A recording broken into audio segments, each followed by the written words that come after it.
कच्चा चिट्ठा में बात अब सूडान की करेंगे। सूडान पर आज हमने काफी रिसर्च की है और ये पता लगाया कि आखिर सूडान के अंदर खून क्यों बह रहा है। सूडान में जंग की असली वजह आखिर क्या है? दरअसल सूडान के अंदर गोल्ड माइंस हैं और सोने की इन्हीं खदानों पर कब्जा करने के लिए सूडान के अंदर युद्ध शुरू हो गया। लेकिन सूडान की इन गोल्ड माइंस के साथ पुतिन का भी एक खास कनेक्शन है और इसलिए दावा किया जा रहा है कि रूस का वैगनर ग्रुप भी सूडान में एक्टिव हो गया।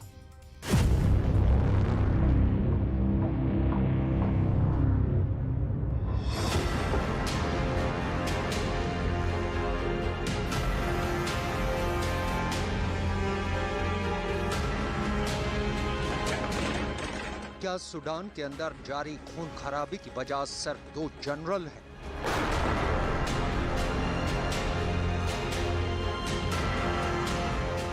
एक आर्मी का जनरल है और दूसरा पैरामिलिट्री का जनरल है।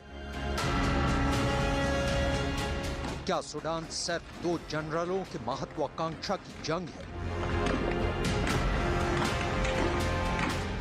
या फिर सूडान यूक्रेन की जंग का ही एक और मोर्चा है? क्या सूडान में पुतिन के खिलाफ साजिश हुई? आखिर ऐसे वक्त में सूडान क्यों सुलगा है? जब पुतिन की आर्मी यूक्रेन के अंदर जंग लड़ रही है, क्या जब आर्थिक प्रतिबंध लगाने पर भी अमेरिका और यूरोप के देश रूस पर कोई खास असर नहीं डाल सके, तो अब सूडान को निशाना बनाया गया है।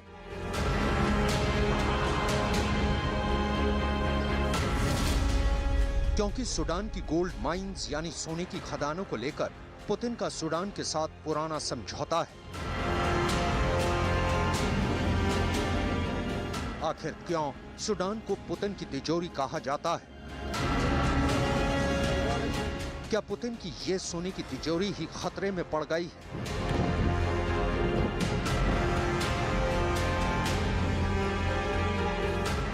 इस सवाल पर हम आगे विस्तार से बात करेंगे, लेकिन सबसे पहले आपको दिखाएंगे वो तस्वीरें जिसने पूरी दुनिया के होश उड़ा दिए हैं।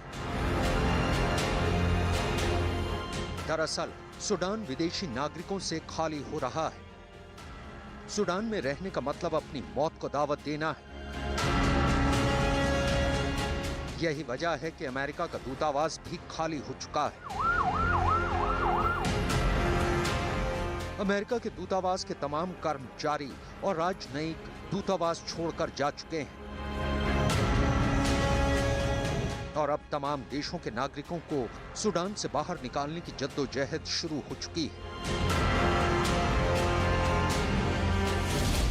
भारत सूडान में ऑपरेशन कावेरी चला रहा है। ऑपरेशन कावेरी का लक्ष्य सूडान से भारतीयों को बाहर निकालना है।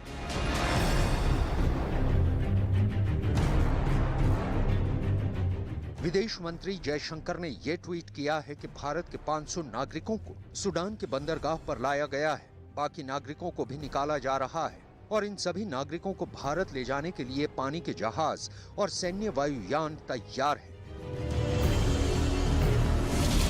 इसके अलावा फ्रांस और सऊदी अरब के साथ मिलकर भी भारत अपने नागरिकों को सूडान से बाहर निकालने का काम कर रहा है। नई दिल्ली में फ्रांस के दूतावास से जानकारी दी गई है कि फ्रांस ने सूडान से 338 लोगों को बाहर निकाला है। इन 338 लोगों में भारत के नागरिक भी शामिल हैं। सऊदी अरब ने भी बयान दिया है कि उसने सूडान से 66 लोगों को बाहर निकाला है और इसमें कुछ भारतीय नागरिक भी शामिल हैं। भारत अपने नागरिकों को सूडान से बाहर निकालने के लिए संकल्पबद्ध है। संकटग्रस्त इलाकों से भारत के नागरिकों और दुनिया के दूसरे देशों के नागरिकों को रेस्क्यू करने में भारत की क्षमताओं की प्रशंसा पूरी दुनिया में हुई है। कई रिपोर्ट्स का दावा है कि सूडान के अंदर 3000 से ज्यादा भारतीय नागरिक हैं।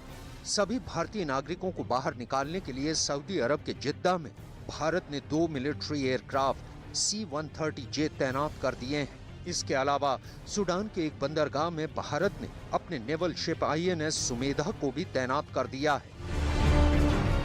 पूरी दुनिया के तमाम देशों में इस वक्त अपने नागरिकों को सूडान से बाहर निकालने की होड़ लगी हुई है।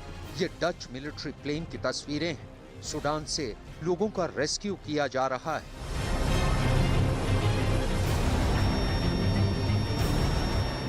चीन भी अपने लोगों को सूडान से निकालने के लिए काफी बेचैन और परेशान दिख रहा है। 目前外交部已经派出工作组赴前方开展工作，第一批人员已经安全撤至苏丹邻国。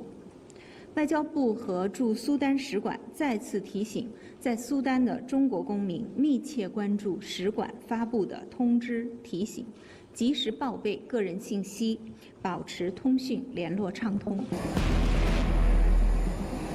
स्पेन ने भी अपने नागरिकों को निकालने के लिए सैन्य विमान सूडान की राजधानी में भेजा है। जर्मनी का एक विमान भी अपने नागरिकों को सूडान से निकालकर बर्लिन पहुंचा है। स्वीडन की सरकार ने तो सूडान के अंदर से 6 बच्चों को भी बाहर निकाला है। Går kväll vid 17-tiden lämnade en konvoj eskorterad av Frankrike Sudans huvudstad Khartoum med destination det norra militära flygfältet norr om huvudstaden. बाकी देशों के तो सिर्फ नागरिकों की सुरक्षा ही दांव पर लगी हुई है, लेकिन रूस के लिए मुसीबत बहुत बड़ी है, क्योंकि रूस और सूडान के बीच एक बहुत बड़ा समझौता हुआ था और इस समझौते में सूडान के कई प्राकृतिक संसाधनों का लाभ रूस को मिलना था। रूस पर अमेरिका और यूरोप के देशों ने कई आर्थिक प्रतिबंध लगाए, लेकिन इसके बावजूद भी रूस की अर्थव्यवस्था पर कोई खास असर नहीं पड़ा। इसकी वजह ये भी है कि रूस के कई अफ्रीकी देशों में निवेश है, जहां से पुतिन की सरकार को आर्थिक लाभ हो रहा है। इजिप्ट जैसे एक अफ्रीकी महाद्वीप का देश तो रूस को रॉकेट्स की सैन्य मदद भी भेज रहा है।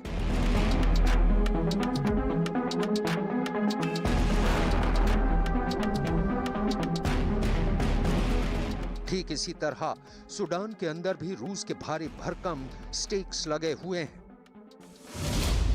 साल 2017 में सूडान के तत्कालीन राष्ट्रपति उमर अल बशीर ने रूस का दौरा किया था। मॉस्को में बशीर ने पुतिन के साथ कई समझौतों पर हस्ताक्षर किए थे। इस समझौते में तय हुआ था कि लाल सागर के एक बंदरगाह में रूस का नौसेना बेस बनाया जाएगा। इसके अलावा सूडान की गोल्ड माइन को लेकर भी करार हुआ, जिसमें यह तय हुआ कि रूस सूडान के अंदर गोल्ड प्रोडक्शन को बढ़ाएगा।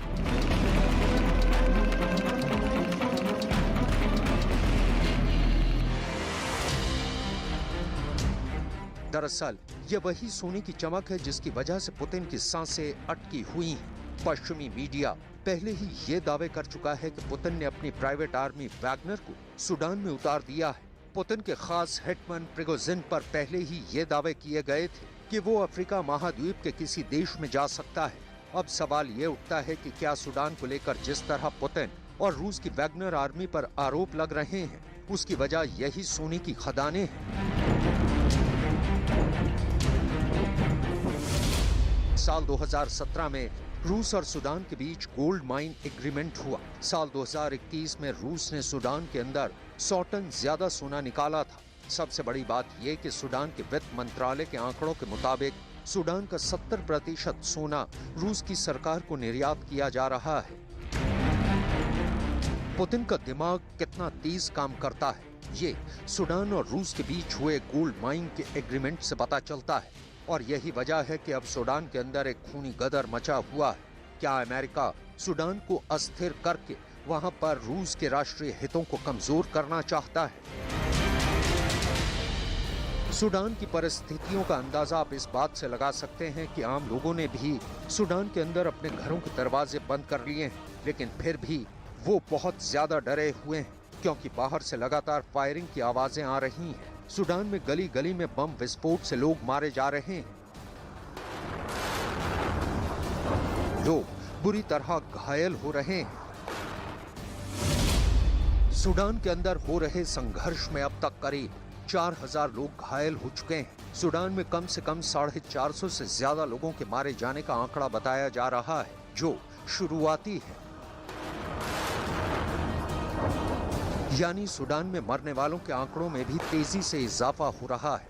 सूडान के अंदर एयर स्ट्राइक हो रही है, लड़ाकू विमानों से लड़ाकू विमान टकरा रहे हैं। ये तस्वीर सूडान की है, जिसमें साफ नजर आ रहा है कि एक लड़ाकू विमान से निकले मिसाइल ने दूसरे लड़ाकू विमान पर सटीक निशाना लगाया। फाइटर जेट्स की ये फाइट दुनिया में खूब देखी जा रही है। सूडान की गलियों में खूनी संघर्ष चल रहा है। लोग एक दूसरे की खून के प्यासे हुए जा रहे हैं। ये बताना भी जरूरी है कि आखिर सूडान के अंदर संघर्ष की वजह क्या है। सूडान में गृह युद्ध क्यों हो रहा है?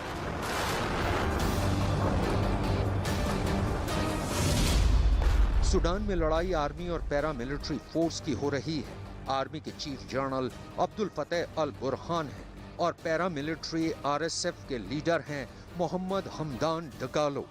सूडान की आर्मी के चीफ जनरल अब्दुल फतेह अल बुरहान और सूडान की पैरामिलिट्री फोर्स के लीडर मोहम्मद हमदान डगालो कभी दोस्त थे और साल 2021 में सूडान की आर्मी के चीफ जनरल अब्दुल फतेह अल बुरहान और पैरामिलिट्री फोर्स के लीडर मोहम्मद हमदान डगालो मिलकर ही मिलिट्री सरकार चला रहे थे। यानी उस वक्त सूडान की मिलिट्री सरकार में नंबर 1 पावरफुल लीडर